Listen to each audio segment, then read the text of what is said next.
തണ്ടപ്പേർ രജിസ്റ്ററിൽ വയലെന്ന് രേഖപ്പെടുത്തിയ ഭൂമിയുടെ തരം മാറ്റൽ എളുപ്പമാകുന്നു.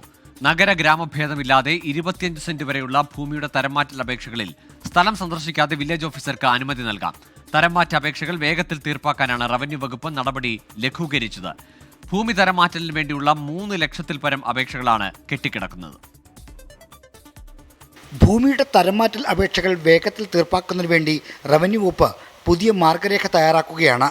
ഈ മാർഗരേഖയിലാണ് തരംമാറ്റൽ അപേക്ഷകളിൽ അനുമതി നൽകുന്നതിനുള്ള നടപടി ലഘൂകരിച്ചത്. റവന്യൂ മന്ത്രി കെ രാജൻ കഴിഞ്ഞ ദിവസം അംഗീകാരം നൽകിയ മാർഗരേഖ പ്രകാരം സംസ്ഥാനത്തെവിടെയും 25 സെന്റ് വരെയുള്ള വയൽഭൂമി തരംമാറ്റുന്നുള്ള അപേക്ഷയിൽ ബന്ധപ്പെട്ട വില്ലേജ് ഓഫീസർക്ക് ഭൂമി നേരിട്ട് സന്ദർശിക്കാതെ തന്നെ അനുമതി നൽകാം. ഇപ്പോൾ റവന്യൂ ഓഫീസുകളിൽ കെട്ടിക്കിടക്കുന്ന തരംമാറ്റൽ അപേക്ഷകളെ ക്ലസ്റ്റർ അടിസ്ഥാനത്തിൽ വേർതിരിക്കും. അപേക്ഷയുടെ സീനിയോറിറ്റി നോക്കാതെ തന്നെ ഓരോ വില്ലേജിലെയും അപേക്ഷകൾ അതാത് ഓഫീസർമാർക്ക് കൈമാറും. ലഭ്യമായ എല്ലാ അപേക്ഷകളെയും സംഘടിപ്പിച്ച് വില്ലേജ് ഓഫീസർ അദാലത്ത് നടത്തണം. ഈ അദാലത്തിൽ വെച്ച് സത്യവാങ്മൂലം വാങ്ങി വയൽഭൂമി തരം മാറ്റാൻ അനുമതി നൽകാം. ഇതാണ് പുതിയ മാർഗരേഖയിലെ നിർദ്ദേശം.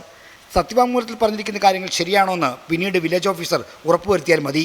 സത്യവാങ്മൂലത്തിൽ പറഞ്ഞിരിക്കുന്ന കാര്യങ്ങൾ തെറ്റാണെന്ന് തെളിഞ്ഞാൽ അനുമതി റദ്ദാക്കാൻ സർക്കാരിന് അധികാരമുണ്ടാകും. ഭൂമി തരംമാറ്റലിന് വേണ്ടിയുള്ള 3 ലക്ഷം അപേക്ഷകളാണ് ഇപ്പോൾ റവന്യൂ ഓഫീസുകൾ കെട്ടിക്കിടക്കുന്നത്.